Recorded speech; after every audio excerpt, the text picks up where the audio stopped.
घरमा पकाएको खानेकुरा खाँदा खाँदा वाक्क लागेर आज चाहिँ लाग्यो हामी आमा छोरी जङ्क फुड खानतर्फ। अब यो 100 रुपियाँले जे पाइन्छ त्यही खाएर आउने भयो। अनि यता साइडमा चाहिँ मेरो क्यामेराम्यान पनि हामीसँगै जाँदैछन्। अनि साथीहरू उसलाई चाहिँ क्यामेराम्यान नलगे त हुँदै हुन्न मेरो चाहिँ साथीहरू। अनि फर्स्टमा चाहिँ हामीले अर्डर गऱ्यौँ झोल चाउमिन। अनि त्यसपछि झोल चाउमिन चाहिँ धनगढीको फेमस नै भनौँ, जुनसुकै ठाउँमा पनि पाइन्छ झोल चाउमिन। अनि झोल चाउमिन खाएर पेट अगाएन, फेरि हामीले चाहिँ पकौडा मगायो। मेरो छोरीले चाहिँ एउटा पकौडा के खाएकी थिइन्, नाक मुख सबै ठाउँबाट पानी निकालिसकिन्, आँखाबाट साखाबाट। अनि त्यसपछि हामीले चटपट पनि अर्डर गऱ्यौँ। चटपटमा चाहिँ अलि पिरो नै राखिदिनु भएको रहेछ दिदीले, एकदमै मिठो बनाउनु भएको थियो त्यही पनि। अनि त्यसपछि म चाहिँ बिलसिल तिरेर अनि लाग्यो हामी चाहिँ फेरि पिरो लाग्यो भनेर अम्बा खानातर्फ। अम्बा खाना गएको त अम्बाको बोटमा अम्बा नै रहेनछ, एउटा दानो सानो पाएँ त्यही पनि खाएँ मैले चाहिँ।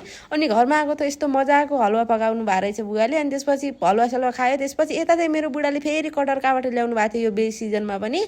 अनि यति मिठो कटहर कि मलाई चाहिँ लास्टै मनपर्छ कि। अनि त्यही भएर चाहिँ मैले चाहिँ यहाँ खाना थालिसकेको छु। यो कटहरको आधा चाहिँ मैले खाएर भ्याएँ होला। अनि साथीहरू आजको भिडियो यति नै, अब चाहिँ नेक्स्ट भिडियोमा भेटौँला। Okay bye bye everyone.